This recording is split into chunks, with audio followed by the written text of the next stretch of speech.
नमस्कार, India news पर आप देख रहे हैं 33 जिले 33 खबर और आपके साथ मैं अभिषेक पांडे। और बुलेटिन की शुरुआत यहां पर करते हैं और आपको बताएं कि राजस्थान में लाखों स्टूडेंट्स का इंतजार खत्म हो गया है। प्रदेश में 2 साल के बाद एक बार फिर से छात्र संघ चुनाव होने जा रहे हैं। शुक्रवार को उच्च शिक्षा विभाग ने छात्र संघ चुनाव की तारीख का ऐलान कर दिया है और प्रदेश भर में 26 अगस्त को छात्र संघ चुनाव के लिए वोटिंग होगी और आपको बता दें कि 27 अगस्त को इसके नतीजे घोषित किए जाएंगे। उच्च शिक्षा विभाग की ओर से जारी गाइडलाइन के अनुसार 18 अगस्त को मतदाता सूचियों का प्रकाशन किया जाएगा। इसके बाद 20 अगस्त को फाइनल मतदाता सूची जारी होगी, जबकि 22 अगस्त को उम्मीदवार नामांकन दाखिल कर सकेंगे और 22 अगस्त को ही आपत्ति जो है ली जाएगी और 23 अगस्त को फाइनल नॉमिनेशन लिस्ट जारी होने के साथ ही उम्मीदवार अपना नामांकन वापस ले सकेंगे और 26 अगस्त को वोटिंग की जाएगी। 27 अगस्त को काउंटिंग और रिजल्ट जो है एक दिन होगा।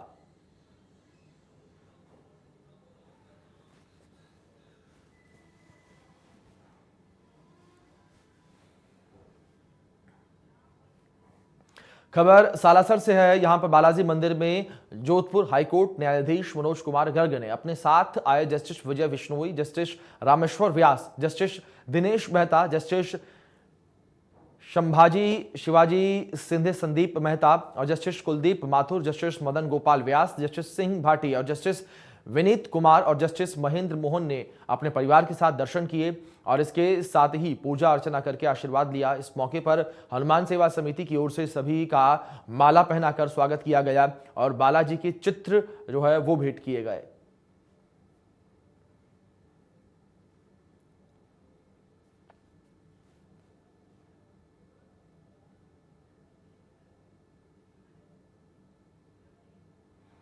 प्रभारी मंत्री सुभाष गर्ग ने जोधपुर में अधिकारियों की बैठक लेकर जलभराव से परेशान लोगों को राहत देने के निर्देश दिए हैं और उन्होंने कहा है कि जलभराव की समस्या के समाधान के लिए करोड़ों रुपए खर्च होंगे। इसके लिए बने हुए प्रोजेक्ट्स को जल्दी ही मंजूरी दी जाएगी। बता दें कि कल रात जोधपुर पहुंचे प्रभारी मंत्री ने जलभराव से प्रभावित इलाकों का दौरा किया और नुकसान की जानकारी ली।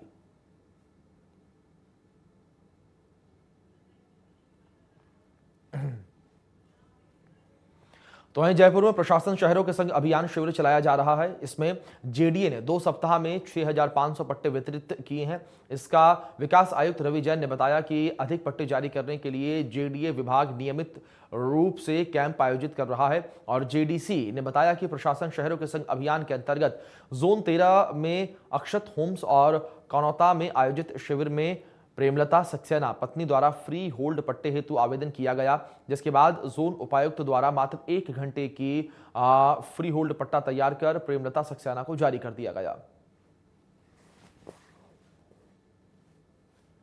मैं प्रेमलता सक्सेना यहाँ 1 घंटे पहले अपना पट्टा लेने आई थी। इसके लिए मैं यहाँ की डीसी निशा गर्ग को और यहाँ के राजस्थान सरकार के यहाँ के स्टाफ को और यहाँ राजस्थान सरकार के मुख्यमंत्री और धारीवाल जी का बहुत बहुत धन्यवाद देना चाहती हूँ। बहुत जल्दी मेरे साथ ये कार्रवाई।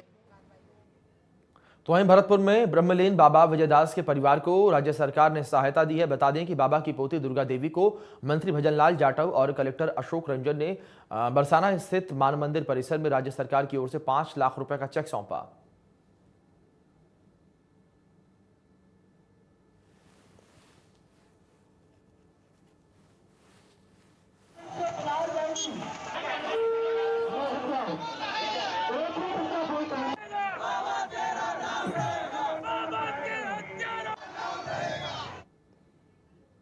तो वहीं टोढ़ा भीम के उपखंड मुख्यालय पर पंचायत समिति सभागार में साधारण सभा की बैठक हुई।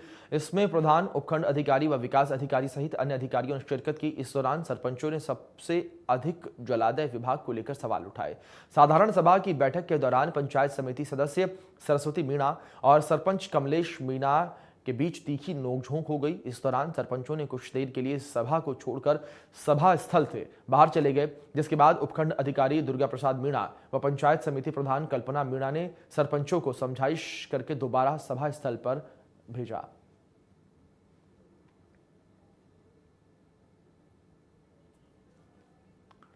चिकित्सा एवं स्वास्थ्य विभाग के शासन सचिव डॉक्टर पृथ्वी सवाई माधोपुर के दौरे पर रहे। इस दौरान उन्होंने कलेक्ट्रेट सभागार में जिला स्वास्थ्य समिति की बैठक ली और बैठक में कलेक्टर सुरेश कुमार ओला ने विभाग की योजनाओं और कार्यक्रमों की प्रगति के बारे में शासन सचिवों से जानकारी दी और बैठक में शासन सचिव ने जिले को कोविड पूर्ण टीकाकरण और 2 बच्चों पर नसबंदी पर अत्यधिक ध्यान देने के निर्देश दिए। इसके साथ ही बैठक में कई मुद्दों पर चर्चा की गई। इस दौरान शासन सचिव ने चिकित्सा विभाग की विभिन्न योजनाओं की समीक्षा करते हुए आवश्यक निर्देश दिए।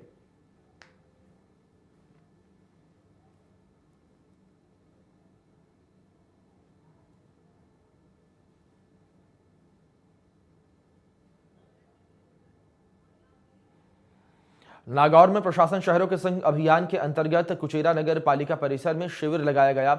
इसमें नगर पालिका अध्यक्ष तेजपाल मिर्धा ने मकानों के पट्टे वितरित किए। इस अवसर पर मिर्धा ने कहा कि प्रशासन शहरों के संग अभियान के अंतर्गत एक ही छत के नीचे सभी कार्यों का निष्पादन किया जा रहा है। अभियान के अंतर्गत भवन निर्माण स्वीकृति 69A के तहत पट्टे अतिक्रमण नियमन सहित विभिन्न कार्य किए जा रहे हैं। सरकार और शहरवासी शिविर का लाभ लें और अपने मकान के पट्टे अभियान में बना लें, जिससे उन्हें अपना मकान का मालिकाना हक प्राप्त हो जाए। वहीं उन्होंने कहा कि भविष्य में बैंक लोन सहित कई योजनाओं में यह पट्टा बहुत उपयोगी साबित होगा। इस दौरान नगरपालिका के ईओ पार्षद सहित जनप्रतिनिधि मौजूद रहे।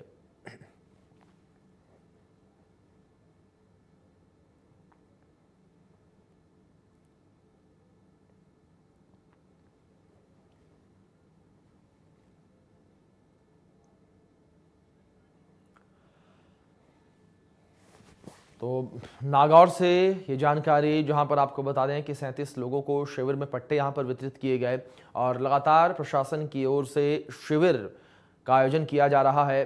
और प्रशासन शहरों के संग अभियान के तहत आपको बता दें कि प्रदेशवासियों को पट्टे वितरण का कार्य लगातार जारी है। नगरपालिका अध्यक्ष तेजपाल मिर्धा ने यहाँ पर पट्टे दिए। तस्वीरें आप शिविर की देख सकते हैं, किस तरीके से शिविर का आयोजन किया गया। तो वहीं खबर इस बीच जालौर के भीनमाल से है, जहां पर भाजपा के उपखंड कार्यालय के बाहर प्रदर्शन करके शहर में जगह जगह पर चल रही अवैध शराब की दुकानों को बंद करवाने की मांग की गई। साथ ही बारिश के बाद टूटी हुई सड़कों को ठीक करवाने की मांग को लेकर मुख्यमंत्री के नाम एसडीएम जवाहर राम चौधरी को ज्ञापन सौंपा गया। भाजपा कार्यकर्ताओं ने कहा कि शहर में इन दिनों कई मोहल्लों में शराब की अवैध दुकानें संचालित हो रही हैं, जिससे लोगों को परेशानी का सामना करना पड़ रहा है। इधर बारिश के बाद शहर की सभी सड़कें टूटी हुई पड़ी हुई हैं, जिससे आमजन का चलना मुश्किल हो गया है, लेकिन प्रशासन इस पर कोई भी ध्यान नहीं दे रहा है।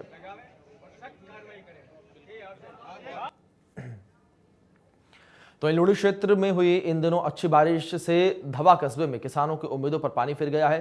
कस्बे के किसान नेता एवं युवा समाज सेवी अमीन खान ने बताया कि अच्छी बारिश होने के बावजूद जोजरी नदी में शहर के कल कारखानों में आया रसायन युक्त जल ने किसानों पर कहर बरपा दिया है। उन्होंने बताया कि क्षेत्र में धवा मेलवा और मुढ़ाथली व परिहारों की ढाणी के रास्ते पर बनी खेतों में खड़ी फसलें नष्ट हो गई हैं। उन्होंने यह भी जानकारी दी। इस संबंध में बताया कि कई बार उच्च अधिकारियों को शिकायत दी है, लेकिन आज तक कोई भी कार्रवाई इस विषय में नहीं हुई।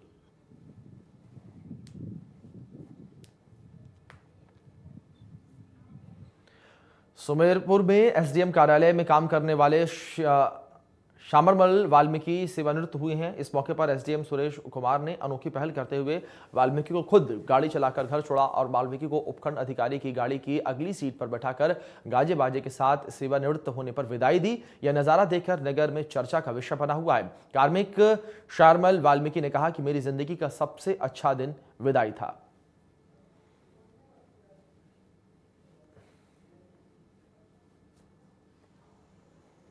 तो वहीं लंपी स्किन बीमारी अब धीरे धीरे पूरे राजस्थान में फैलने लगी है। श्रीगंगानगर से शुरू हुई यह बीमारी अब जालौर के सांचौर तक आ पहुंची है। लंपी स्किन से गायों की लगातार मौत हो रही है। इस बीमारी के होने से गायों के शरीर में फोड़े निकलने लगते हैं, फिर ये बाद में इससे उनकी मौतें हो जाती हैं। बीते 10 दिनों के अंदर अकेले सांचौर में 340 गायों की मौत इस बीमारी से हो चुकी है। इसी विषय पर रिपोर्ट देखिए आप।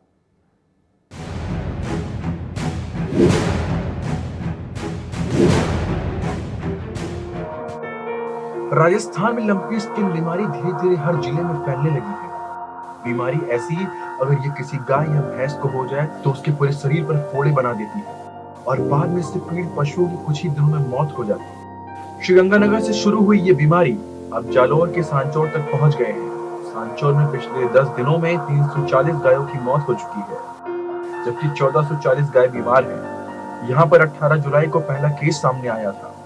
इससे आप अंदाजा लगा सकते हैं कि यह बीमारी कितनी तेजी से गायों में फैल रही है। पालड़ी ठाकुर गौ सेवा गौशाला में 5000 गायों में से 700 से अधिक गाय इस बीमारी से संक्रमित हैं, तो वहीं गौशाला में 140 से अधिक गायों की मौत हो चुकी है। इसी तरह नंदीशाला गौरासन में 300 गाय संक्रमित हो चुकी हैं और 60 गायों की जान जा चुकी है। लगातार हो रही गायों की मौत से इलाके में हड़कंप मचा हुआ है। ये गौशाला ठाकुर जी गौशाला पालड़ी है। ये आजू बाजू पूरे विस्तार में एक यही है, एक एपी सेंटर बनाया हुआ है। आजू बाजू जो गाय बीमार होती है जो लंबी से वो यहाँ लाते हैं। यहाँ पे पर डे 100 गायों की समाधि, आज की तारीख में 100 गायों समाधि ले जाते हैं यहाँ पे। 500 और पीड़ित 500 गौ माता है। पीड़ित 500 गौ माता है और आजू बाजू हर गांव में बड़ी जोरदार भयंकर ये बड़ी दयनीय हालत है गायों की। गौशाला पथमेड़ा में बीमार गायों का इलाज किया जा रहा है, लेकिन गायों के संक्रमण की दर इतनी है कि सभी का इलाज कर पाना आसान नहीं है। ये बीमारी गायों के एक दूसरे के संपर्क में आने से फैल रही है। इसकी जानकारी पशु चिकित्सा विभाग को दे दी गई है, लेकिन इस बीमारी का अभी तक कोई सटीक इलाज नहीं मिला है जिससे लंपी स्किन बीमारी को रोका जा सके। गायों की ये बीमारी पिछले शायद 2-3 महीने से चल रही थी, लेकिन अपने यहाँ अभी आज मैं पालड़ी श्री ठाकुर गौशाला में गया था, तो वहाँ महाराज श्री बलदेव राम जी से मेरा संपर्क हुआ।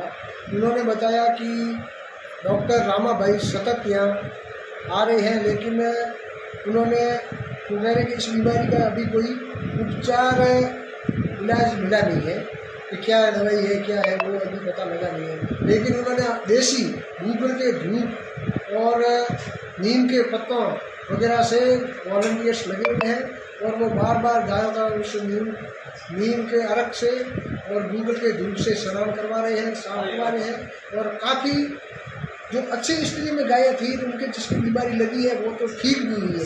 जो फुंसी टाइप होते हैं फोड़े, वो फोड़े बाहर फूटे हैं, वो गायें तो ठीक होती है, और जो फोड़े अंदर फूटे हैं वो गायें मरी है। लगभग 100 के आसपास गोवंश की मृत्यु हुई है और काफ़ी गोवंश ठीक भी हुआ है। निर्मम तरीके से हो रही गायों की मौत से लोगों के मन में दहशत फैल रही है। अगर पशु चिकित्सा विभाग ने जल्द कोई ठोस कदम नहीं उठाए तो ये बीमारी और फैल सकती है। सांचौर से ओम प्रकाश चौधरी की रिपोर्ट।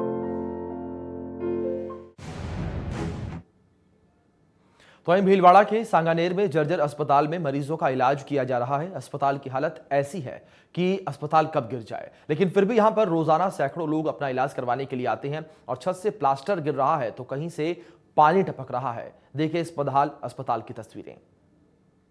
जर्जर हालात में ये अस्पताल, छतों से गिर रहा है ये प्लास्टर और लेंटर से दिखाई दे रहा है ये सरिया।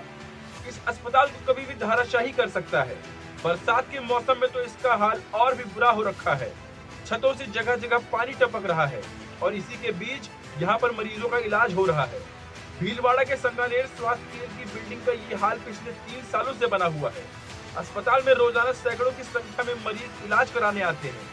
अस्पताल की जर्जर हालात होने के बाद भी मरीज यहाँ अपना इलाज कराने आ रहे हैं, क्योंकि उनके पास इसके सिवा कोई दूसरा चारा नहीं है। मरीजों के साथ साथ यहाँ पर अस्पताल में काम करने वाले कर्मचारी भी बिल्डिंग की हालत देखकर डर रहे हैं। पूरे अस्पताल में लगभग 15 लोगों का स्टाफ काम करता है। अस्पताल के डॉक्टरों का कहना है कि कई बार इसकी शिकायत स्वास्थ्य विभाग को की गई है, लेकिन अभी तक कोई सुनवाई नहीं हुई। तो वहीं जब इंडिया न्यूज की टीम ने समग्र स्वास्थ्य केंद्र के प्रभारी डॉक्टर रितेश चंदेल से बात की तो उन्होंने बताया कि इसकी जानकारी उच्च अधिकारियों को दे दी गई और जल्द ही अस्पताल को दूसरी जगह शिफ्ट किया जाएगा ताकि इसकी मरम्मत हो सके। ऐसा है कि सांगानेर जो शहरी स्वास्थ्य केंद्र है हमारा, वहाँ पे कुछ सीमेचो साहब भी गए थे और हम भी गए थे और वहाँ पे कुछ प्लास्टर जो है कुछ कमरों में गिर रहा है, वो हमारी ध्यान में है और हमें सूचना मिल गई थी और इसके लिए जो है हमने पीडब्ल्यू इंजीनियर को लेटर लिखा है और एक बार सर्वे करवा के अगर ये बिल्डिंग जर्जर अवस्था में है तो हम इसको तुरंत ही खाली करा के और दूसरी जगह शिफ्ट कराएंगे और उसके लिए हमारे एनएचएम में फंड के लिए भी हमने इसको लिख देंगे। सालों से जर्जर हालात की इस अस्पताल में मरीजों का इलाज किया जा रहा है। क्या स्वास्थ्य विभाग को इस बारे में पता नहीं है कि यह बिल्डिंग कभी भी हादसे का शिकार हो सकती है? भीलवाड़ा से प्रहलाद तेली की रिपोर्ट। वहीं दोस्तों के साथ मौज मस्ती करने अगर आप पानी के कंड या फिर झील के आसपास हैं तो सावधानी जरूर बरतें, नहीं तो जरा सी लापरवाही आपकी जान ले सकती है। राजस्थान के 2 शहरों की ऐसी खबरें सामने आई हैं जो आपका दिल दहला देंगी। आपको बता दें कि जहां पर गहरे पानी में नहाने के दौरान 3 लोगों की जान चली गई। ये तस्वीरें भी स्क्रीन पर आप देख सकते हैं किस तरीके से यहां पर पानी में नहाने गए युवकों की मृत्यु हो गई। इस बात को लेकर इंडिया न्यूज़ राजस्थान आपको सावधान कर रहा है कि अगर आप कहीं से पानी में उतर रहे हैं तो पूरी सावधानी के साथ आप पानी में उतरें।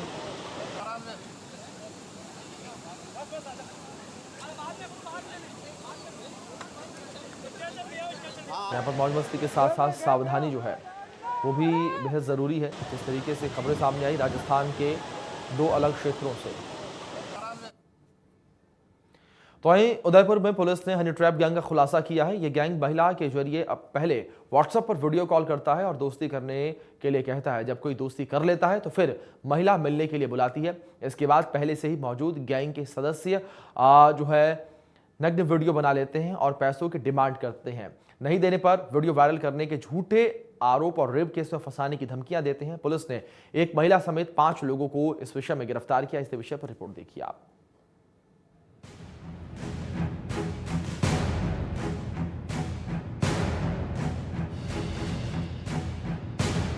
सोशल मीडिया पर अगर आप किसी अनजान महिला या लड़की से दोस्ती करने जा रहे हैं तो सावधान हो जाइए। कहीं अगर आपने उससे दोस्ती कर ली तो कब हनी ट्रैप गैंग का शिकार बन जाएं, इसका अंदाजा आपको भी नहीं होगा। दोस्ती करने के बाद इन लोगों का असली खेल शुरू होता है।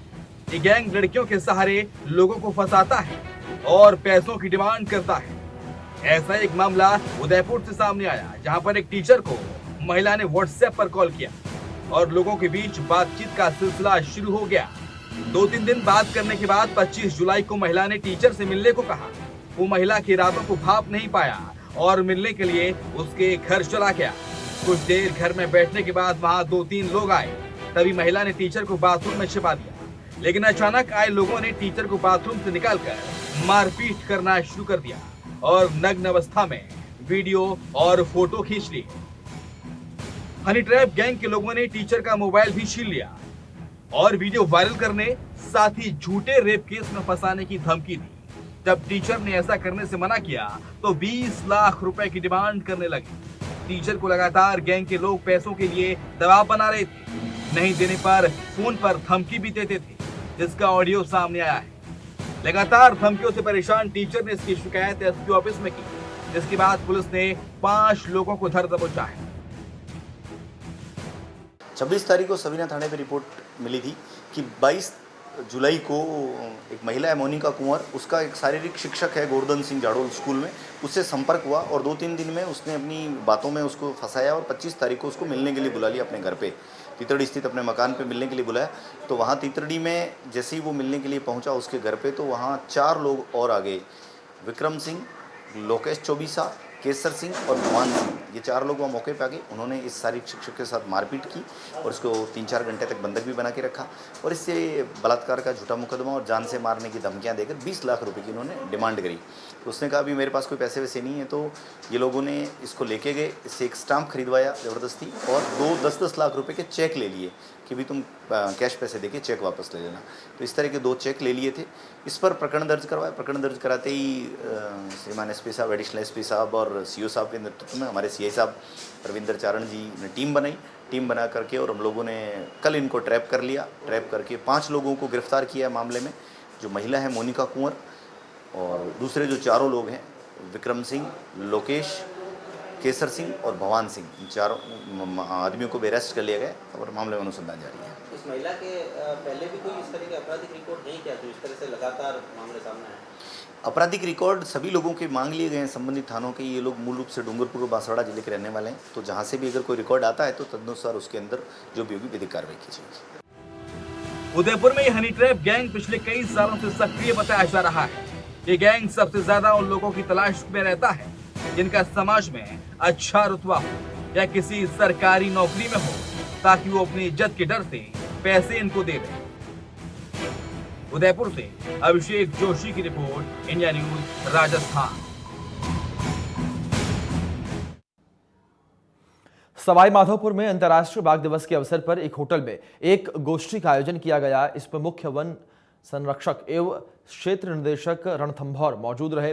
गोष्ठी में बाघ संरक्षण के संबंधित पीपीटी के माध्यम से बाघों का महत्व एवं इससे जुड़ी जानकारियों को कई स्कूलों के लगभग 60 से 70 छात्र छात्राओं को जानकारी दी गई और अर्थव्यवस्था और पारिस्थितिक तंत्र के संबंध में भी विद्यार्थियों को जानकारी से अवगत करवाया गया। कार्यक्रम में प्रश्नोत्तरी प्रतियोगिता का भी आयोजन किया गया, जिसमें विद्यार्थियों को पुरस्कार देकर भी उन्हें पुरस्कार से नवाजा गया।